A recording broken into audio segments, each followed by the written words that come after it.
Lalu aku melihat langit yang baru dan bumi yang baru, sebab langit yang pertama dan bumi yang pertama telah berlalu, dan laut pun tidak ada lagi.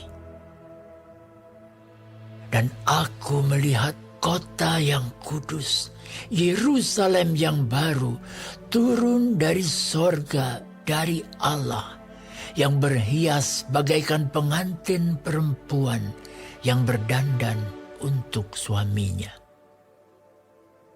Lalu aku mendengar suara yang nyaring dari takhta itu berkata, "Lihatlah, kemah Allah ada di tengah-tengah manusia, dan ia akan diam bersama-sama dengan mereka. Mereka akan menjadi umatnya, dan ia akan menjadi Allah mereka. Dan ia akan menghapus segala air mata dari mata mereka, dan maut tidak akan ada lagi. Tidak akan ada lagi perkabungan, atau ratap tangis, atau duka cita, sebab segala sesuatu yang lama itu telah berlalu." Ia yang duduk di atas takhta itu berkata, "Lihatlah, aku menjadikan segala sesuatu baru." Dan firman-Nya, "Tuliskanlah, karena segala perkataan ini adalah tepat dan benar." Firman-Nya lagi kepadaku, Semuanya telah terjadi.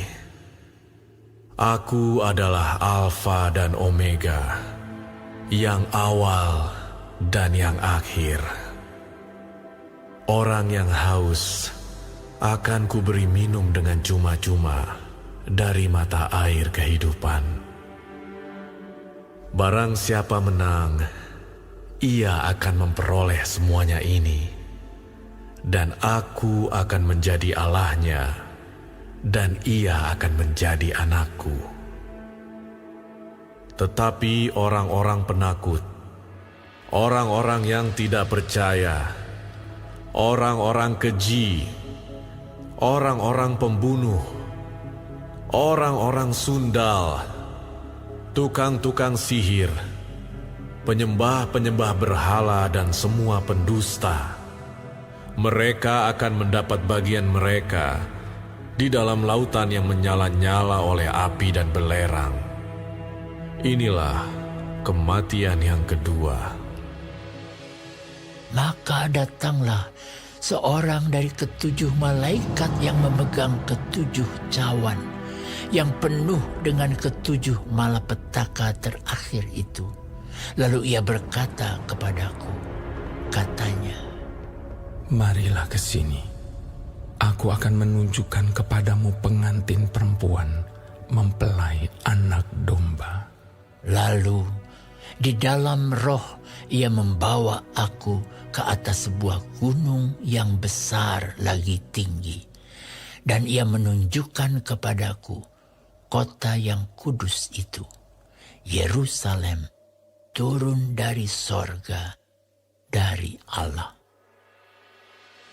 Kota itu penuh dengan kemuliaan Allah, dan cahayanya sama seperti permata yang paling indah, bagaikan permata yaspis, jernih seperti kristal.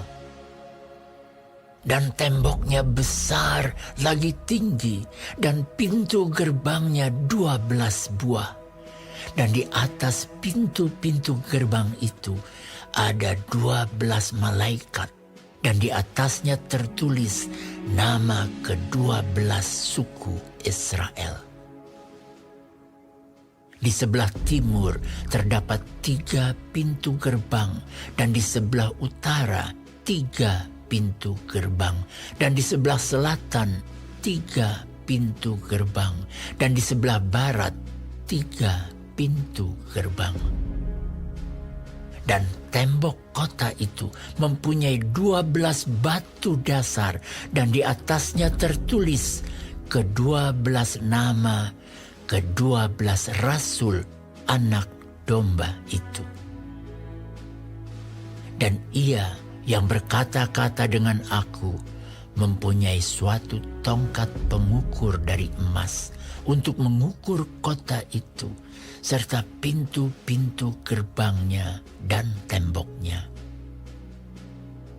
Kota itu bentuknya 4 persegi, panjangnya sama dengan lebarnya, dan ia mengukur kota itu dengan tongkat itu 12.000 stadia, panjangnya dan lebarnya dan tingginya sama.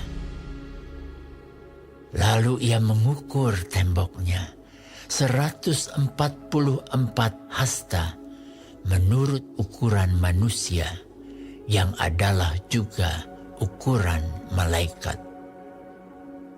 Tembok itu terbuat dari permata yaspis, dan kota itu sendiri dari emas tulen, bagaikan kaca murni. Dan dasar-dasar tembok kota itu dihiasi dengan segala jenis permata. Dasar yang pertama batu yaspis, dasar yang kedua batu nilam, dasar yang ketiga batu mira, dasar yang keempat batu zamrud, dasar yang kelima batu unam, dasar yang keenam batu sardis, dasar yang ketujuh batu ratna cempaka, yang kedelapan batu beril, yang kesembilan batu krisolit, yang kesepuluh batu krisopras, yang ke-11 batu lazwardi, dan yang ke-12 batu kecubung. Dan ke-12 pintu gerbang itu adalah 12 mutiara.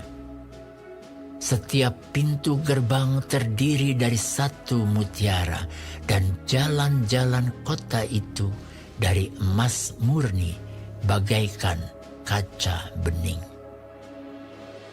Dan aku tidak melihat bait suci di dalamnya, sebab Allah Tuhan yang Maha Kuasa adalah bait sucinya. Demikian juga Anak Domba itu. Dan kota itu tidak memerlukan matahari dan bulan untuk menyinarinya, sebab kemuliaan Allah meneranginya, dan Anak Domba itu adalah lampunya. Dan bangsa-bangsa akan berjalan di dalam cahayanya, dan raja-raja di bumi membawa kekayaan mereka kepadanya. Dan pintu-pintu gerbangnya tidak akan ditutup pada siang hari, sebab malam tidak akan ada lagi di sana. Dan kekayaan dan hormat bangsa-bangsa akan dibawa kepadanya. Tetapi tidak akan masuk ke dalamnya sesuatu yang najis, atau orang yang melakukan kekejian atau dusta, tetapi hanya mereka yang namanya tertulis di dalam kitab kehidupan Anak Domba itu.